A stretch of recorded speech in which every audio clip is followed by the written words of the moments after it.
శ్రీమాత్రే నమః. సర్వమంగళమాంగళ్యే శివే సర్వార్థసాధికే శరణ్యే త్ర్యంబకే దేవి నారాయణ నమోస్తే. అందరికీ నమస్కారం. శ్రీమాత్రే నమః. అందరికీ నమస్కారం. స్వప్న శాస్త్ర భాగంలో ఈరోజు మనం తెలుసుకునేది స్వప్న శాస్త్రం అనేది చాలా విశేషమైనది. అది ఎంతో గుప్తమైనది, ఎంతో రహస్యమైనది అన్నమాట.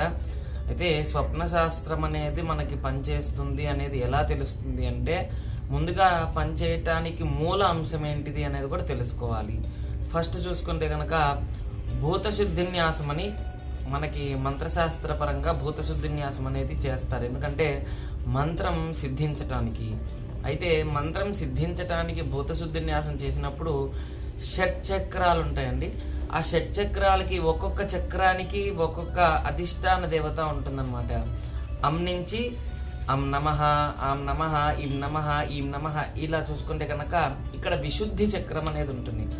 ఆ విశుద్ధి చక్రం అనేది మనకి విశుద్ధి చక్రం, అదేవిధంగా ఆజ్ఞా చక్రం, అనాహత చక్రం, మూలాధార చక్రం, ఈ షట్ చక్రాలన్నీ కూడా చూసుకుంటే కనుక ముందుగా మూలాధార చక్రం ఫస్ట్ చూసుకుంటే మూలాధారం, తర్వాత స్వాధిష్టానం, తర్వాత మణిపూరకం, అదేవిధంగా అనాహతం, అదేవిధంగా ఆజ్ఞాచక్రం, విశుద్ధి చక్రం.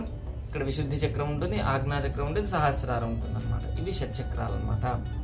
షట్చక్రాలు ముందు పేర్లు చూసుకుంటే ముందుగా మూలాధారం, అదేవిధంగా స్వాధిష్టానం, మణిపూరకం, హృదయం దగ్గర వచ్చేసరికి అనాహతం, అదేవిధంగా కంఠం దగ్గర విశుద్ధి చక్రం, అదేవిధంగా ఇక్కడ చూసుకుంటే కనుక బొట్టు పెట్టుకునే స్థానంలో ఆజ్ఞాచక్రం, అదేవిధంగా మనకి శిరస్సున ఉండేది మనకి సహస్రార చక్రం అంటారనమాట. ఈ చక్రాలన్నీ కూడా ఆ నుంచి క్ష వరకు కూడా ప్రతి ఒక్క అక్షర దేవత అనేది ఉంటుంది. కాబట్టి ఈ అక్షర దేవత సంబంధించింది మనకి 41 రోజు ప్రదక్షిణం చేసిన, 41 రోజు దీక్షగా ఎంతో శ్రద్ధగా పూజ చేసిన, లేదంటే జపం తపస్సు నిరంతరం చేస్తూ ఉన్న, ఇవన్నీ చేస్తూ ఉండడం వల్ల అక్షర దేవత మనల్ని అనుగ్రహించి మనకి స్వప్నంలో కనపడి ఏదైతే స్వప్నం ఆ నుంచి క్ష వరకు ఏదైతే స్వప్నం వస్తుందో ఆ స్వప్నాన్ని మనం పరిగణనలోకి తీసుకోగలిగితే కనుక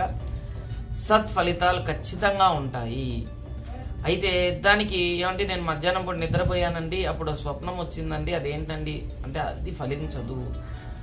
మనం చేసిన జపం, అనుష్ఠానం, అదేవిధంగా అభిషేకం ఇలాంటివన్నీ చేసినప్పుడు వచ్చిన ఫలితం మనకి ఖచ్చితంగా మంచి ఫలితాన్ని ఇస్తుంది. అదేవిధంగా అక్షర మంత్రన్యాసం అంటారు. అంటే మనం మంత్రం సిద్ధించాలన్నా కూడా అక్షర దోషం లేకుండా జపం చేయమంటూ ఉంటారు అనమాట. కాబట్టి షట్చక్రాలు శుద్ధి అయిన తర్వాత మంత్ర సిద్ధి కలిగితే, మంత్రం అంటే కొంతమంది మనకి దుస్వప్న సంబంధించిన మంత్రాలు ఉంటాయి. అదేవిధంగా స్వప్నంలో దేవత సంబంధించిన దేవత అనుగ్రహం పొందటానికి స్వప్నాంజనేయం, స్వప్నవారాహి, స్వప్నకాళి ఇలా చాలా రకాలు ఉన్నాయి.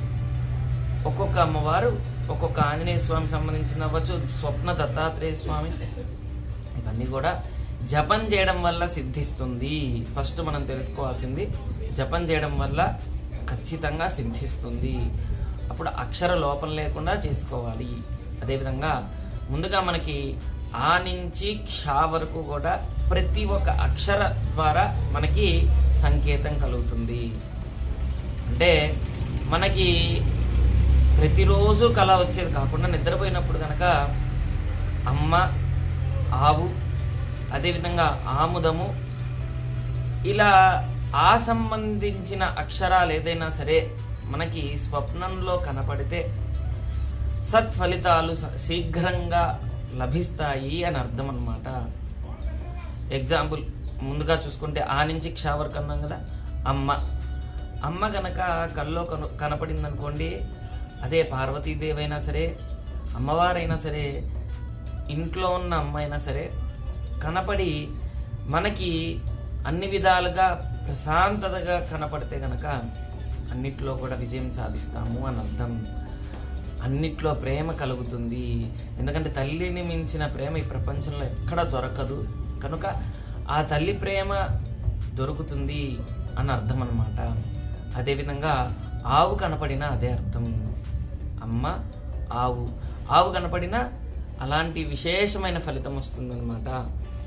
అయితే ఆవు పాలిస్తున్నట్టు కనపడితే విశేషమైన ఫలితం ఉంటుంది. ఆవు కనుక క్షీణించినట్టు ఎముకలతో సహా కనపడితే కొంతమంది కనపడుతుందా అంటే మనం చేసుకున్న ఫలితమే మనకి ఖచ్చితంగా కనపడుతుంది. ఆవు కనుక క్షీణించినట్టు ఎముకలన్నీ కనపడుతూ ఉంటే కనుక అప్పుడు ఏం చేయాలి అంటే చాలామంది భయాందోళనకు గురైపోతారు, ఏదో అయిపోయింది అని. అలాంటిది ఏం లేదు. ప్రత్యేకించి పొద్దున దైవతా సంబంధించిన శక్తి ఏదో మనకి హీనించింది అంతే కదమ్మా. సమస్త దేవతా స్వరూపిణి గోమాత. కాబట్టి గోమాత కనుక క్షీణించింది అంటే మన ఇంట్లో ఉన్న సమస్త దేవతా సంబంధించిన ఏదైనా మన ఆ ఫలితం రావట్లేదు అని అర్థం అన్నమాట.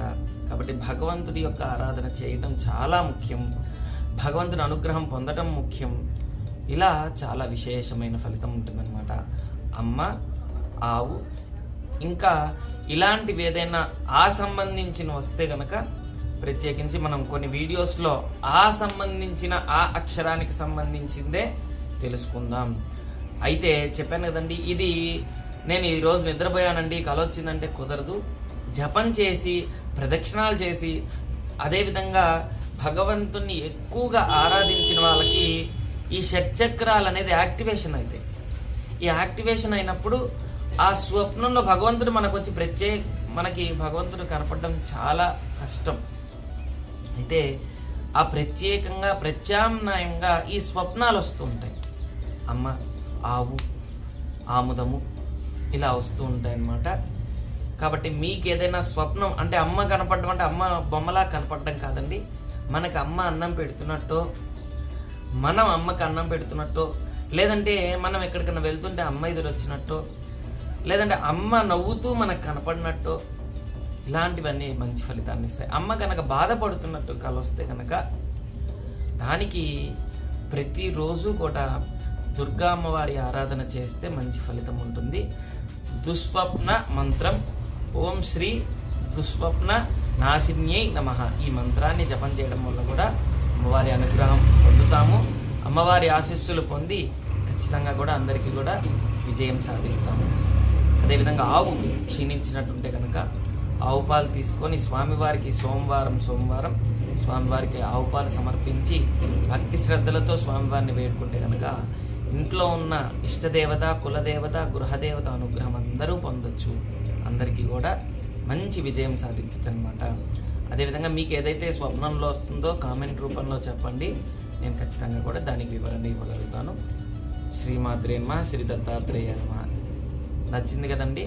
నెక్స్ట్ వీడియోలో కూడా ఈ విధంగానే ఆ నుంచి క్ష వరకు ఏదైతే అక్షరాలు ఉన్నాయో అక్షర సంబంధించిన వివరణ మీకు ఇస్తాను. దయచేసి లైక్ చేయండి, కామెంట్ చేయండి, సబ్స్క్రైబ్ చేసుకోండి. ధన్యవాదాలు. శ్రీమా